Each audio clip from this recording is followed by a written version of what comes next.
I'm Richard Clarke.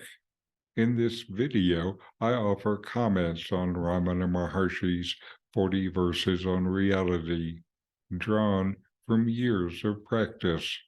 Together, we explore the depths of Ramana's teachings on self-realization and liberation. This week's reading from 40 Verses on Reality is verse 28. These are Ramana's words.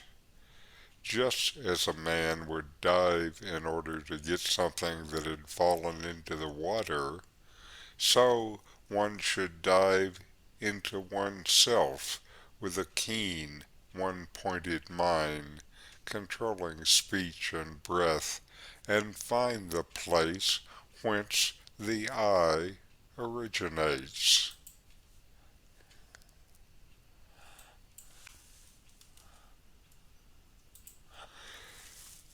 Where does this sense of I come from? You should thoroughly investigate, Ramana tells us. This seeming I has only the reality that you give to it.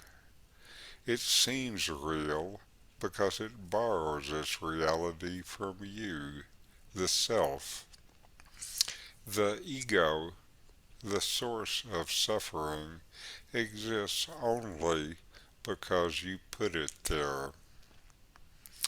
Some think, if only I could do something about this. Well, there is something you can do. Watch within yourself. Watch the ego. Notice it comes and goes. Watch how it rises. See how it gets its power from you, from the consciousness that you are. See how the ego is not real, since it is not there always. It was never real. It was just an assumption you made long ago. When you see the ego was never real, then it loses its power. How can you do this? Ramana tells us it starts with a one-pointed mind, controlling speech and breath. Control of speech and breath brings a quiet mind. It is with this quiet mind that inquiry can dive deep.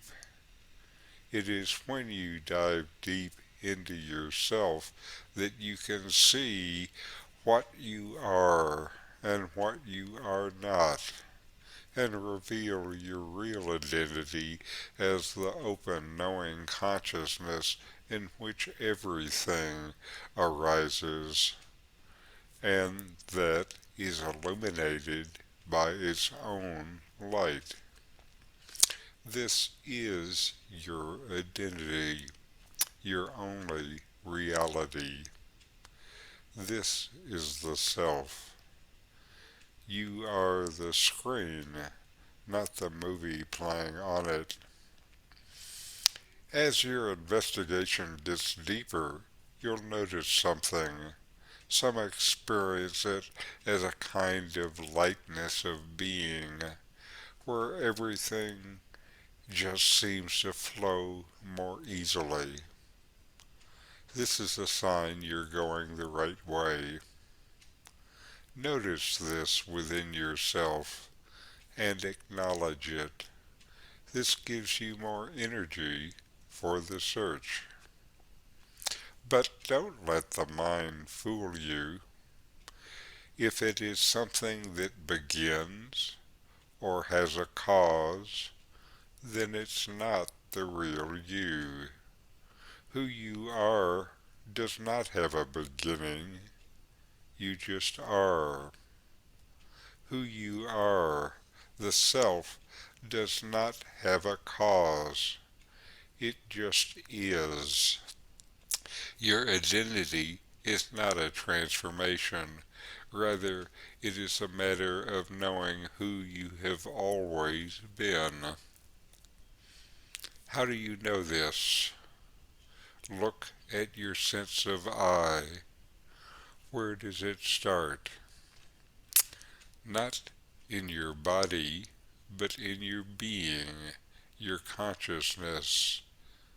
Notice your awareness. Become aware of awareness. Notice it. Be curious. Love it. Open to it. And become it. Remove what you are not, and who you are stands alone, one, without a second. Here are some notes for practice to make this your experience. Inquire. Notice that you exist, and know you exist. Feel this I. Then investigate. Where does this sense of I come from?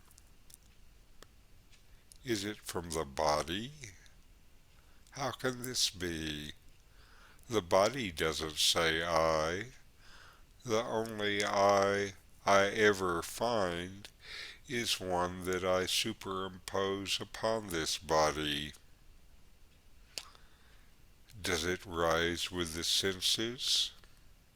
I can't find I in the senses either. Is it from the flow of breath and energy within the body?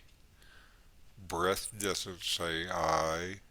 Prana doesn't say I know breath and prana. Who is it that knows?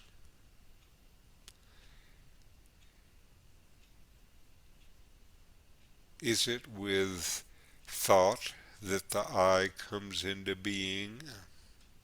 I know these thoughts, and they do not know me. How then can thought be I? Is it the intellect that makes meaning out of thoughts from which the I arises? The ego rises from the intellect, and the ego is known, otherwise it would have no effect. Who knows this inconstant ego? Is the ego I? The ego goes away in deep sleep. Do I go away then too? Does this I originate from the bliss of deep sleep in which the ego and mind are silent, and from which they and the world seem to rise when we wake? But I know I slept, and sleep comes and goes. But do I? I can't be anything that is temporary.